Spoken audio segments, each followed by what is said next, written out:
ambaye 11 ambaye tuna maneno mengi ya kunena katika habari zake. Bwana Yesu Kristo asifiwe. Na ni shida kuwaelezea kwa kuwa mmekuwa wafifu wa kusikia. Bwana Yesu Kristo asifiwe.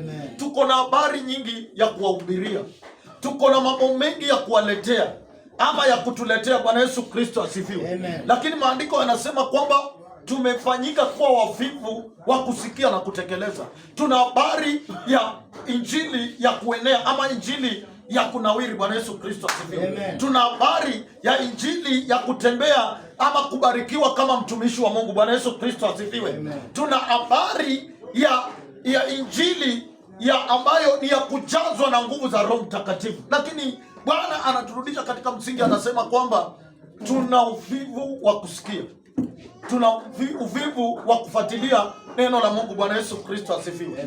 Haleluya. Bwana asifiwe. Tuko na uvivu wa pendo, na mahali ambapo Bwana akinena kwamba alikuwa anatarajia tuwe mahali fulani, inamaanisha kwamba mahali ambapo tulipo Bwana hakutarajia tuwe mahali pale, anatarajia tuwe viwango vingine. Na je, unafanya bidii gani kama mtu binafsi ili kuwa mahali ambapo Bwana anakutarajia? Haleluya. Bwana Yesu Kristo apewe sifa.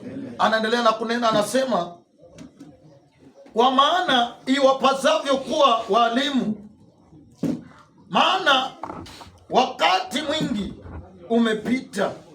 Bwana Yesu Kristo asifiwe. Mnahitaji kufundishwa na mtu mafundisho ya kwanza ya maneno ya Mungu, nanyi mmekuwa mnahitaji maziwa wala si chakula kigumu. Bwana Yesu Kristo asifiwe. Bwana anaturudisha kwa yani hatua za kitoto. Bwana Yesu Kristo asifiwe. Hatua za kitoto ni gani? Nakuwa narudi hapo, turudi hapo 6. Nasema ati tufundishe mafundisho ati kwa sababu hiyo tukiacha kunena mafundisho ya kwanza ya Kristo. Mafundisho ya kwanza ya Kristo uliosikia ni gani? Uliosikia mafundisho ya kwanza ya Kristo ni kwanza kutubu. Bwana Yesu Kristo asifiwe. Wakati ambapo unatubu unafanya nini? Unaokoka. Haleluya. Bwana Yesu Kristo asifiwe. Wakati ambapo unaokoka unabatizwa.